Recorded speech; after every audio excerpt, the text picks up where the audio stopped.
Shamanism in the Native Bone Tradition of Tibet. By Tenzin Wangyal Rinpoche. Shamanism, an ancient tradition found in cultures throughout the world, values a balanced relationship between humanity and nature. Because of the recent alarming increase in pollution and exploitation of the environment, along with the consequential negative ramifications, such as the emergence of new illnesses, it has become even more important for humankind to recover the principle of harmony. Central to shamanism in order to repair the damage done to the earth, as well as to save people and nature from negativity and illness. There is an ancient Tibetan myth on the origin of negativity that recounts the causes of illness. From the vast voidness wherein nothing exists, there arose light, Nangwe Odin. Appearance with light, and also darkness. Male darkness, Munpa Zertan, rays of darkness, lay with female darkness, Munji Gyatso, ocean of darkness, and by their union she gave birth to a poisonous egg. This egg was hatched by the force of its own energy and steam issued into the sky, giving rise to the negative energy of space. Thunder, hail, and planetary disturbances came into existence.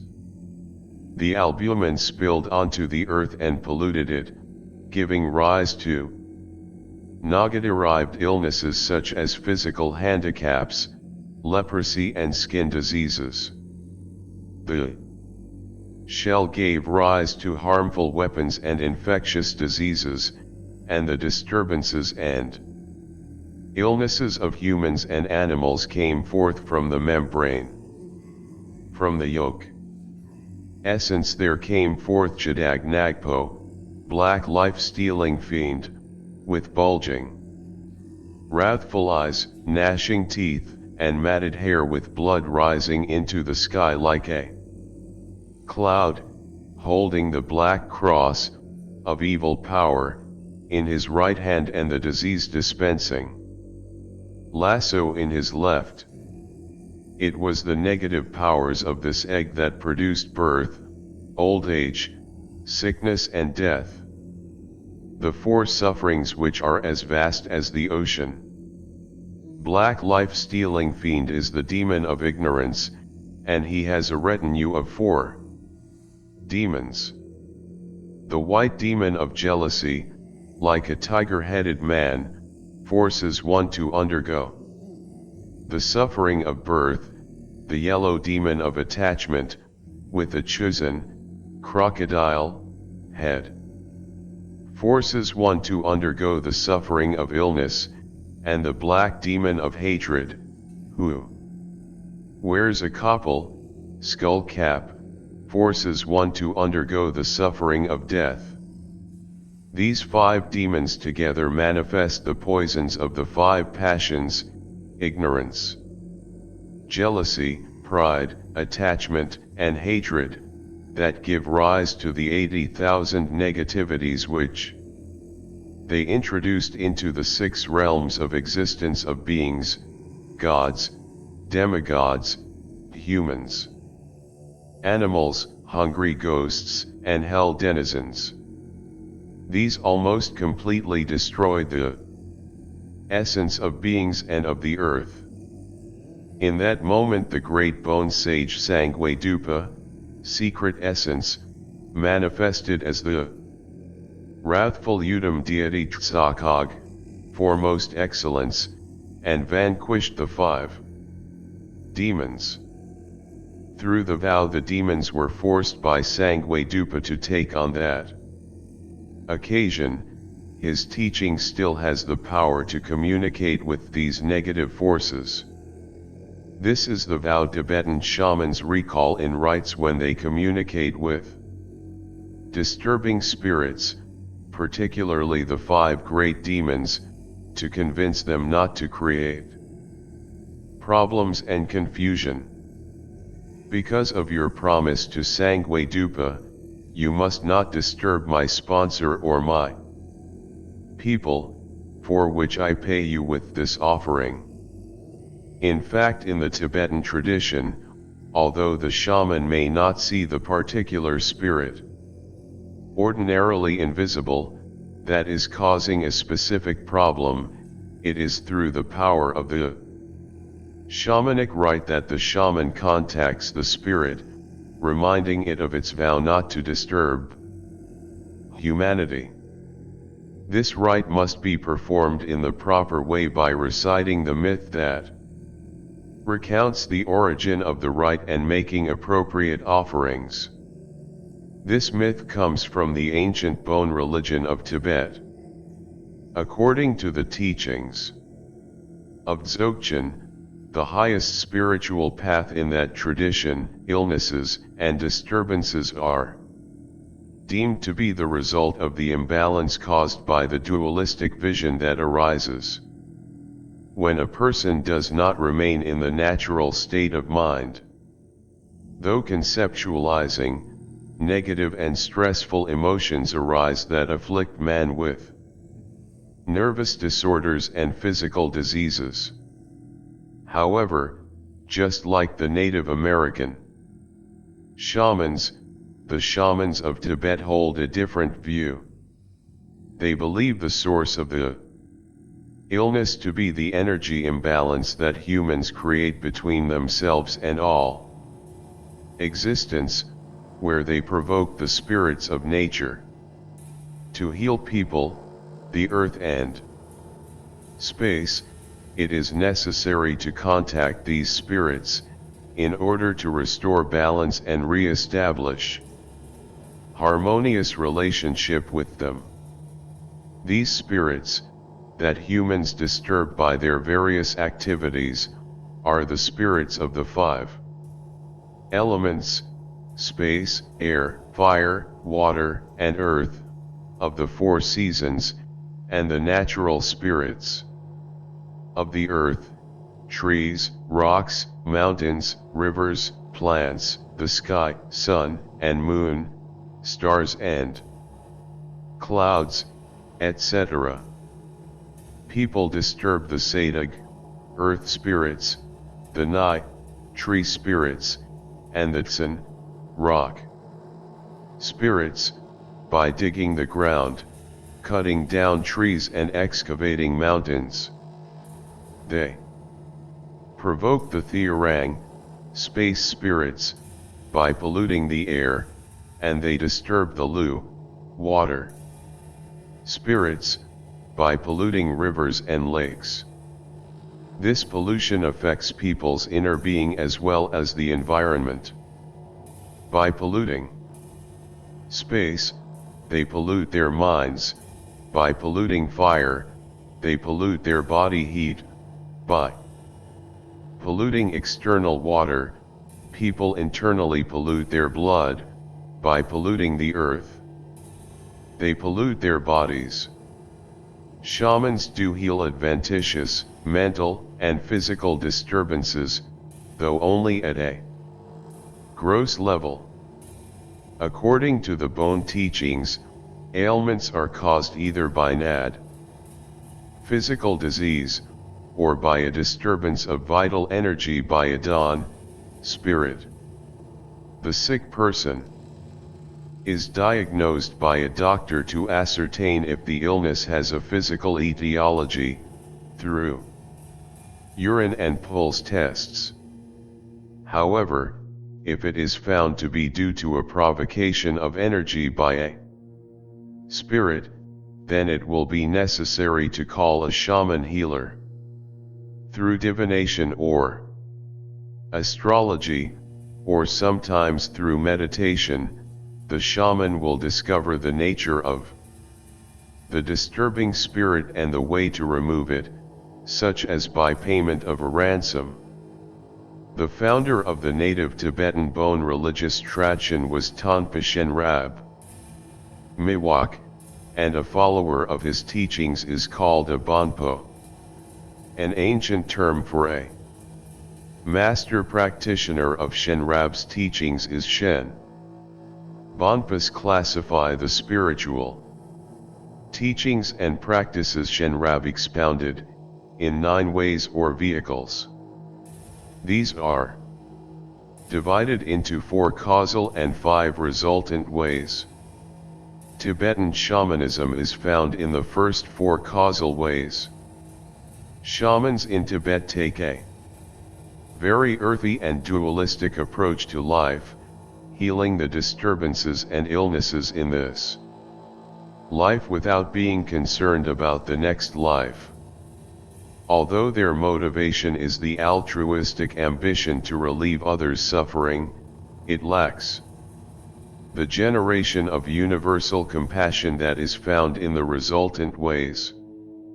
It is the absence of the cultivation of compassion for all sentient beings, and the aspiration to realize Buddhahood as the inspiration for practice, that is the major difference between the causal and resultant ways.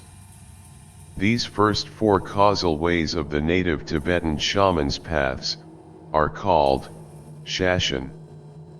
The way of the Shen of prediction, Nang Shen, the way of the Shen of the visible world, Trulshan, the way of the Shen of magical illusion, and Sichan, the way of the Shen of existence.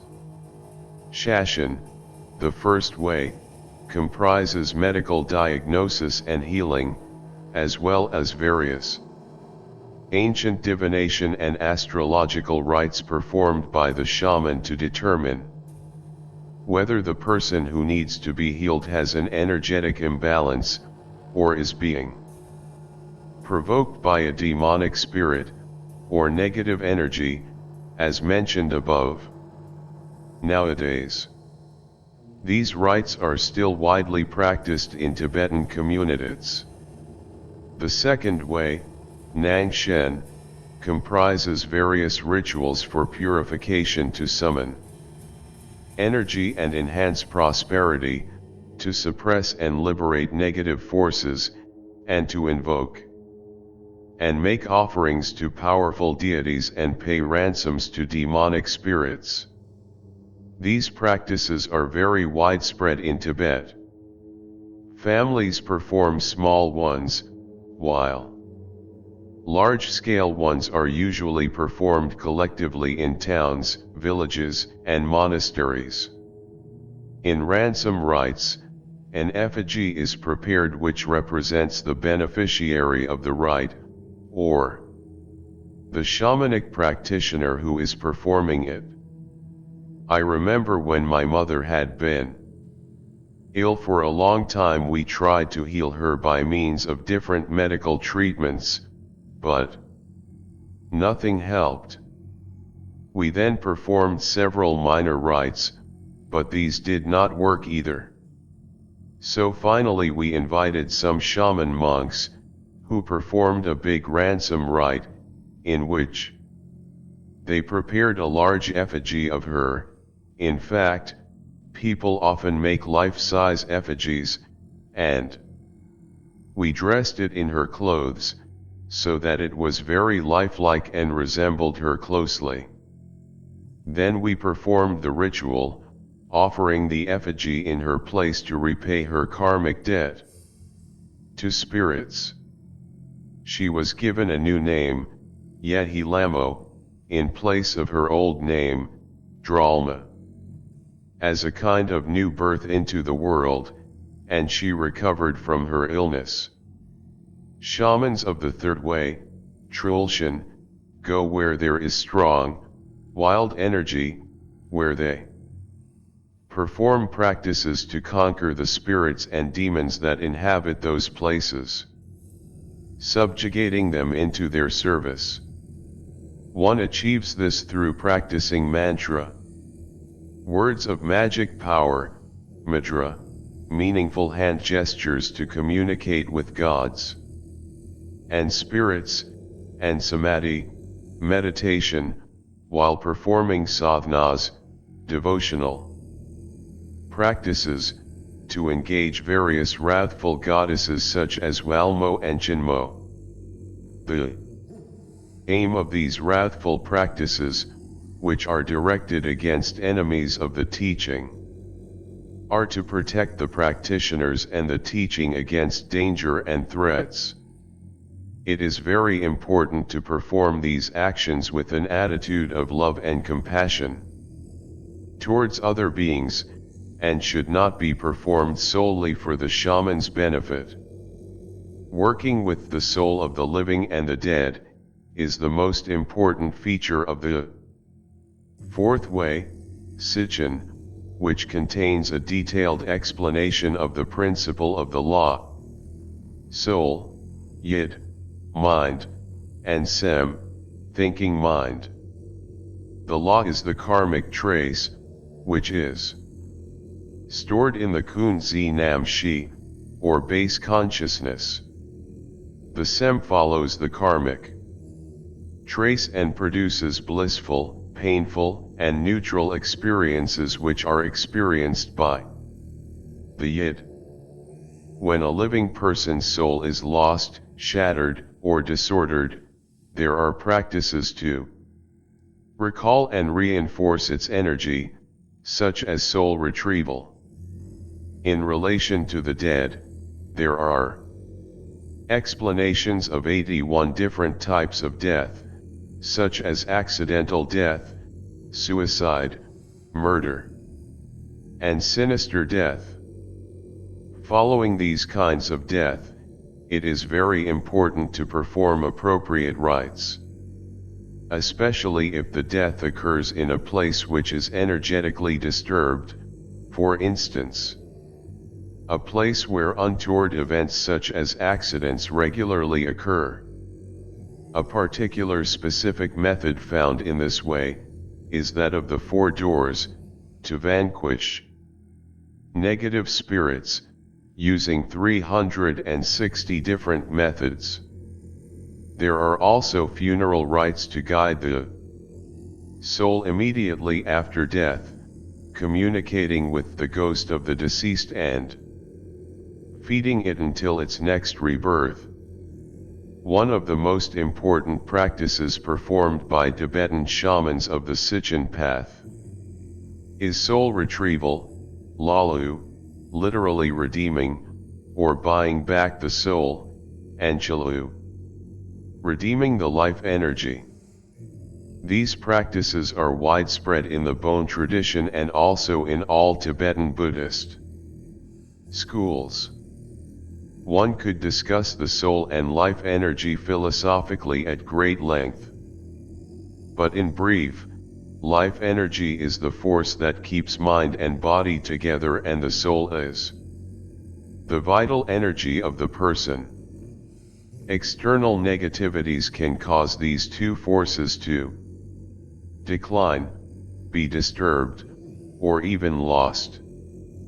Through the Lalu and Chalu rites, these forces can be recalled, repaired, and balanced. To recall the life force in the Chalu ritual, the shaman sends out energy as light rays, like a hook, to catch the blessings of the Buddhas, the power of all the protectors, protectresses, and guardians, the magic power of all the spirits and 8 classes of beings, and the vital energy of the life force of the beings of the 6 realms.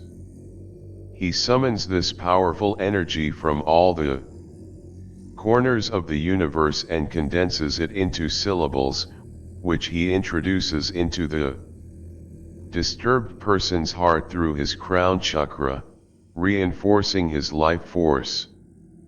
Shamans perform several different soul retrieval rites. In one rite, a deer, that will recall the soul, is placed on a plate floating in a vase of milk. The shaman then stirs the milk with a dadar, auspicious long life arrow, in order to determine whether the soul has returned. In fact, if the deer is facing the house altar when the plate stops turning, the rite has been successful. If it faces the door, it has not, and the rite has to be repeated.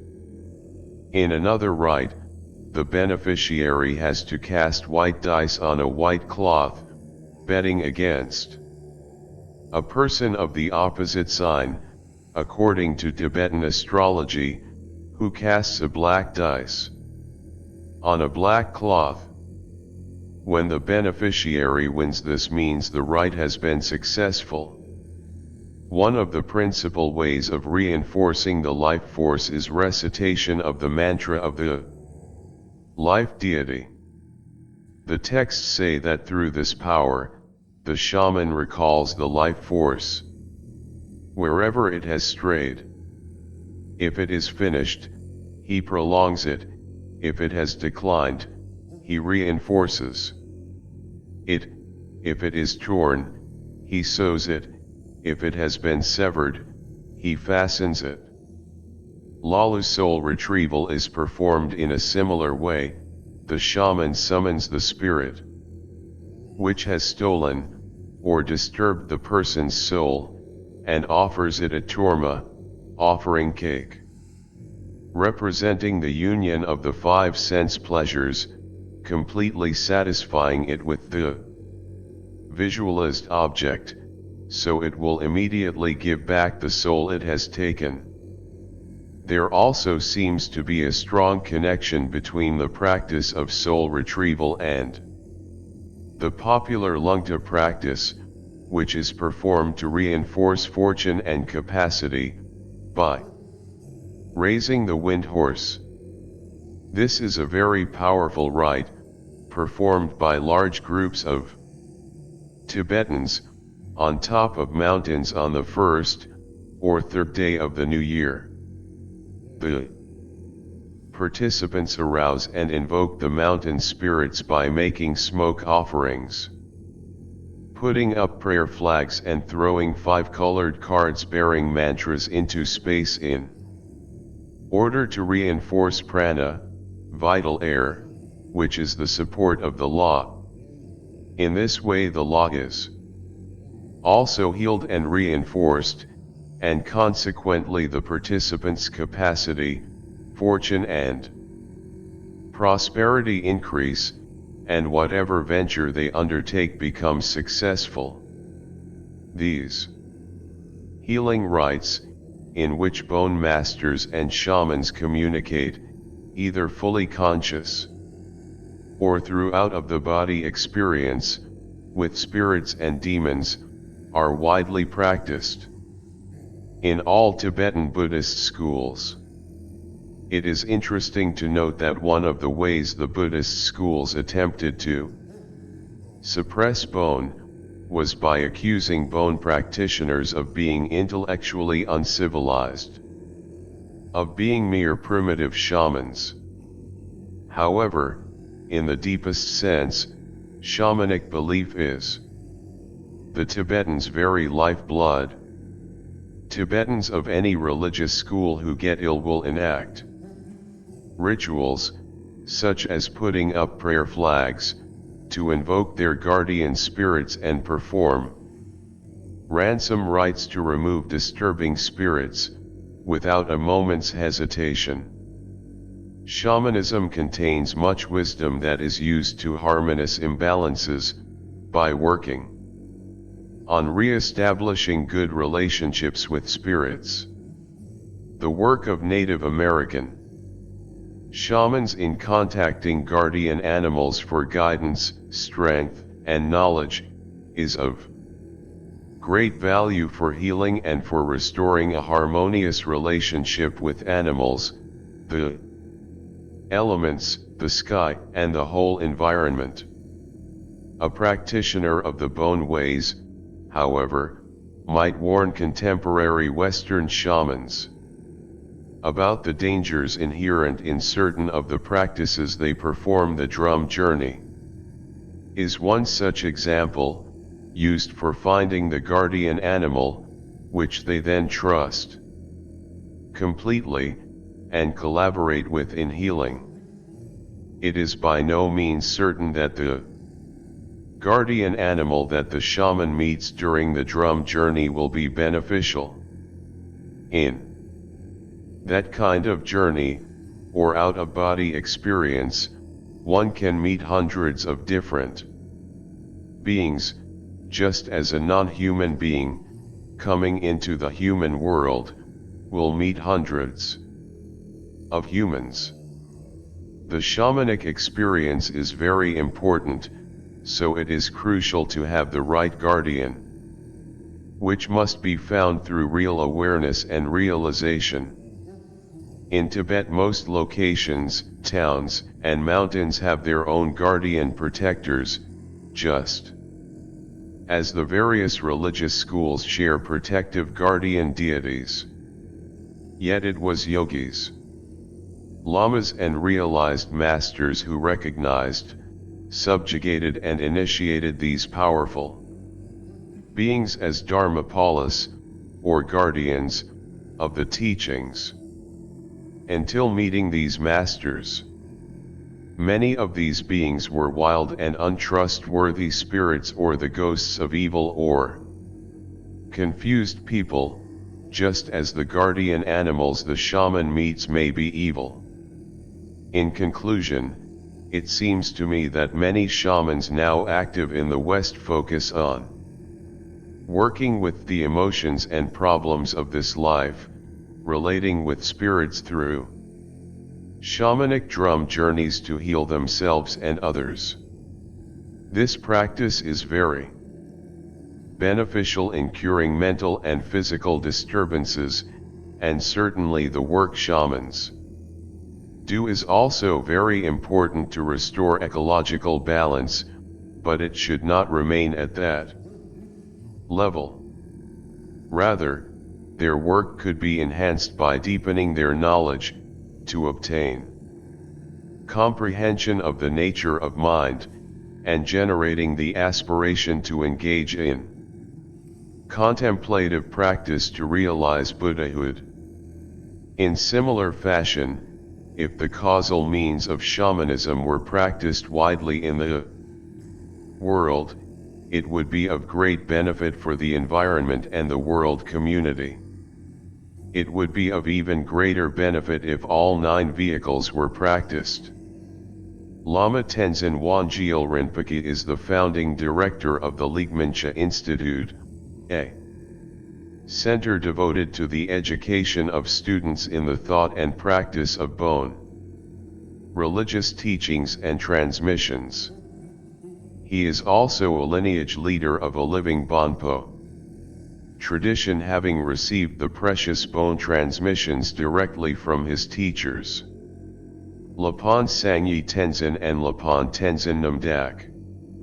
In particular, he received the entire oral teachings of Zhangzhung Gesni and Argyad.